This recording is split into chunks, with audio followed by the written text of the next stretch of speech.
Hello guys at welcome back sa ating YouTube channel. For today's video ay share ko sa inyo kung paano isend sa Gmail ang ating e-registration resume.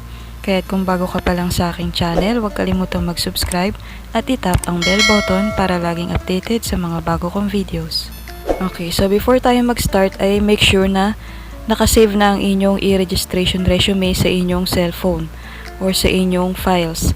Para ma-save nyo yan, kung hindi nyo pa alam, meron akong video. Ilalagay ko na lang po yung link sa description. Tap nyo na lang po yung link para mapanood nyo yung video. Okay, mag-proceed na po tayo. I-open po natin yung ating Gmail account kung saan gagamitin natin para makapag-send ng ating e-registration resume. Okay, so dito sa ating Gmail account, itap natin tong compose. Dito sa 2, ilagay nyo yung email address kung kanino nyo isi-send yung inyong e-registration resume. Kung halimbawa magpapaprint kayo ng inyong e-registration resume sa computer shop or sa isang printing shop, ay ilagay nyo dyan yung email address nila para dyan nila kukunin sa kanilang email yung inyong e-resume at pagkatapos ay tsaka nila ipiprint. So for example, maglalagay ako ng email address ko dito na kung saan isi-send ko yung aking e-registration resume. Tapos lagay nyo lang sa subject e-registration. Kung isi-send nyo to sa printing shop at ipapaprint nyo, okay na walang message. Pero kung isi-send nyo to sa agency or requirements nyo to, lagyan nyo lang dyan ng kahit anong formal letter na isi-send nyo dun sa agency. So, bahala na po kayo kung ano po yung ilalagay nyong message dyan. At pagkatapos nyan ay itap nyo tong clip icon na ito sa taas. Yan. Tapos, attach file.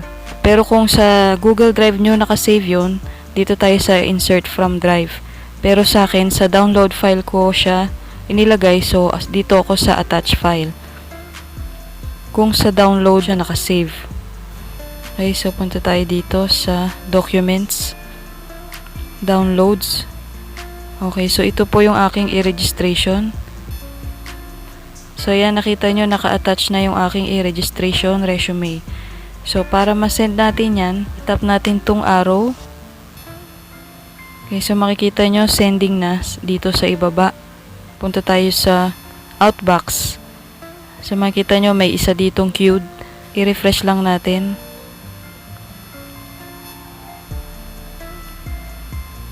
Ayan. So, wala na dito sa outbox. Tingnan natin sa sent items. Okay. So, ito na yung sinend ko kanina dun sa isa kong email account. So, i-open natin ngayon yung sinendan kong email.